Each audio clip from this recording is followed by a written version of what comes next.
The first reaction of when you come across these cases for the first time, it is of shock and horror. You cannot believe that this is actually happening anywhere in the world. But as you come across more and more cases, of course you become more acquainted with the phenomenon and the problem of this traditional harmful practice. Quand on a été excisé, c'est quelque chose qu'on essaie d'oublier. C'est vrai qu'on ne l'oublie jamais, mais qu'on essaie d'oublier, de mettre de côté. Et quand on te demande de détailler, de revenir vers cette histoire encore très douloureuse, de l'expliquer, en plus devant une personne que tu ne connais pas, ça fait très mal.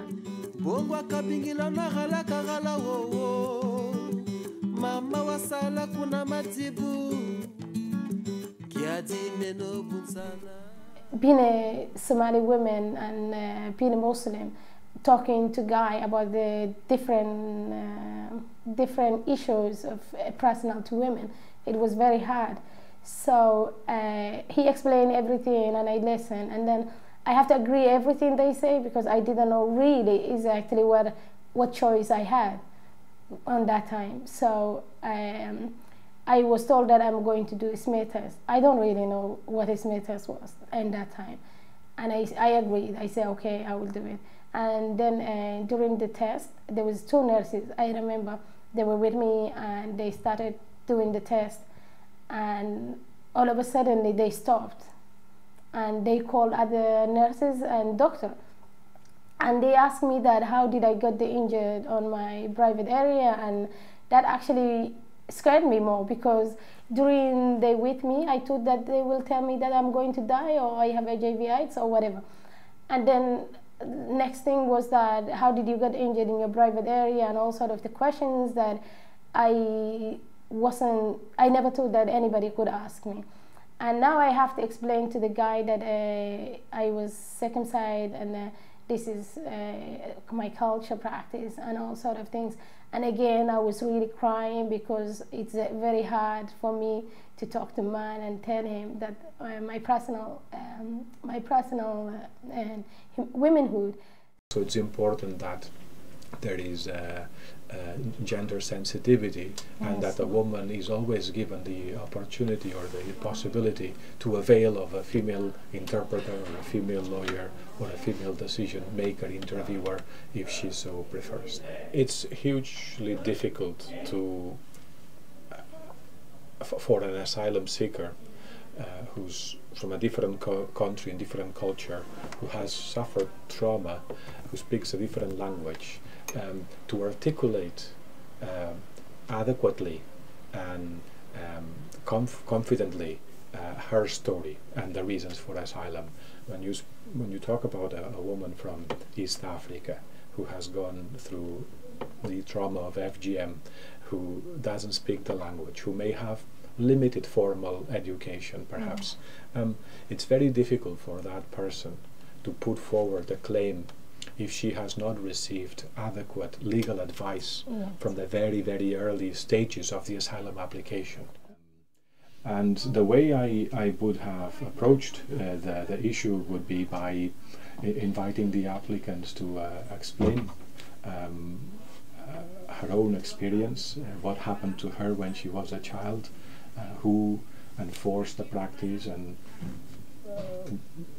how did she feel about it, did she have any options, and if it's in relation to their daughters, I would ask them as well to explain who in the community or in the villages is responsible for enforcing these practices, and are there any alternatives, are there avenues of protection. It's very important to find out if the practice is banned or not.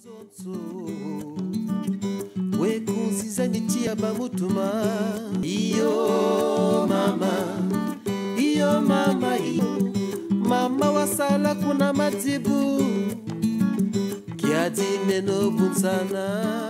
Pendant mon entretien, j'ai dû parler de mon excision. J'ai même dû fournir une attestation qui attestait que j'ai été excisée moi-même de type 2. Et j'étais aussi obligée de raconter, de reparler de toute mon excision de 8 ans à 15 ans. Parce qu'il le faut pour que l'histoire soit crédible. Donc je suis entrée dans tous les détails, j'ai tout expliqué. Tu peux décorer celle derrière, tu peux en décorer d'autres. Tu n'es pas obligé de mettre toutes tes photos là-dessus. Donc les conséquences psychologiques des mutilations sexuelles peuvent être la dissociation, le sentiment de trahison et dans certains cas le syndrome de stress post-traumatique. Au niveau de la dissociation, c'est un mécanisme qui peut se déclencher lors d'un entretien, un mécanisme de protection qui va faire en sorte que la personne va sembler totalement froide devant l'agent, sembler détachée au niveau émotionnel de ce qu'elle raconte, ou bien sembler totalement absente, vraiment le regard dans le vide, et comme si elle n'était pas là. Au niveau du sentiment de trahison, qui a été éprouvé par la petite fille au moment de l'excision, il peut vraiment s'étendre à d'autres sphères sociales, on va dire, ce qui peut expliquer que devant une personne qui rappelle l'autorité ou un étranger, la femme peut se sentir totalement démunie, avoir peur et être méfiante vis-à-vis de cette personne.